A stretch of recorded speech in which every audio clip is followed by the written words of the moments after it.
Tatanungin po natin siya.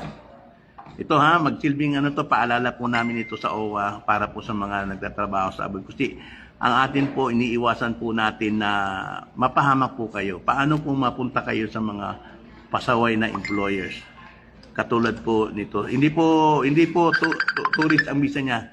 Siya po ay talagang trabaho po at talagang yan lang po yung kanyang gagawin po. Magtrabaho bilang isang kasambahay. Okay? So, trabaho niya sa bahay. Ano sa tingin niyo po ang pwedeng mangyari sa kanya? Oh, ayan, tingnan niyo po. At ate, taga saan ka? Jensen po. Taga Jensan. Ilang taong ka na? 25. 25. First time mo mag-abroad? First time. First time mo. Hindi ka ba natakot na ganyan ang itsura mo? Pupunta ka ng Saudi, magtrabaho ka sa bahay? Oo. Ilang buwan ka lang sa amo mo? 2 months and 18 days. 2 months and 18 days. Tapos pinauwi ka na ng amo mo. Lagi kang inaaway.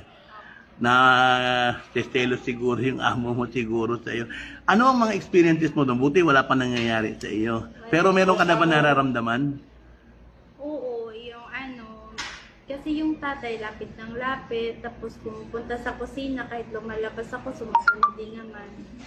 Tapos yung sabi niya, punta tayo magpalaro ng bata. Pagdating doon sa palaruan, yung mga bata, may bumabantay pala. Tapos ako, dinadala niya ako, sabi niya, balik ka, punta tayo doon. Gano'n. Di pala ako magbabantay ng bata, sinasabay niya ako kung saan siya. Oh, nakita mo? Ate, tayo ka nga ate. Tayo ka nga ate, tayo ka. Nakita ninyo si ate. O, ayan o. Nagkatrabaho sa bahay. Diyos ko. Nakatahog pansin po sa akin ito si ate. Ate, ako'y nagtatakot para sa iyo. Real talk po tayo kasi alam ninyo, yung katulad po ninyo, na talagang, Diyos ko, takot talaga na talagang, Diyos ko, ako'y nagtatakot sa iyo.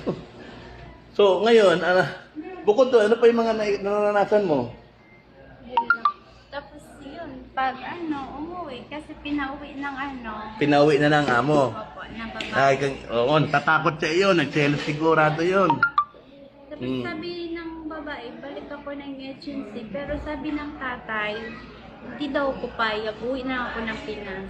Kaya pinauwi ako ng Pinas. Hindi to kasi papayag na ibigay ka sa iba. Kaya so ngayon ate, itong gagawin natin, ha? Okay. So, ate, ha? Tama na yung pag-abroad mo ng marami namang ibang trabaho. Wag na sa bahay, ha? Natatakot kami para sa iyo. Mabuti na lang, 2 buwan ka, 2 buwan ka palang mahigit, uwi ka na sa Pilipinas. Okay? Kaya yan ang isa sa mga mahirap ang Yan nga po, sa lahat po ng mga kababayan natin nanonood po, ayun 700 na nanonood sa iyo ngayon ng live natin. Oh, kita mo gaano kadami tao nanonood sa iyo ngayon. Ate, maawa ka sa sarili mo. Ayaw namin na isang araw maghihingi ka na ng tulong na ikaw ay minomolestya o ginagawa ng hindi maganda ng amo mo. Natatakot kami para sa iyo. Tama lang na nakauwi ka na sa Pilipinas at first time. Maraming trabaho na pwede mong gawin para ikaw ay maka-abroad uli. Pero never na. Ano bang tinapos mo, Iha? Senior high school. Senior high school ka. Huwag ka mag-alala. Kahit senior high school ka, sigurado ka naman may talent ka naman, may skill ka naman, di ba? So, ganyan. Oy, grabe naman si ate, bawal mag-diet sa maganda, ha kami ng pangit. Huwag naman ganun ate. Kaya lang, sinasabi ko lang sa inyo kasi itong mga ganitong mga itsura, pagkatrabahuhin mo sa bahay, Diyos ko nakakatakot.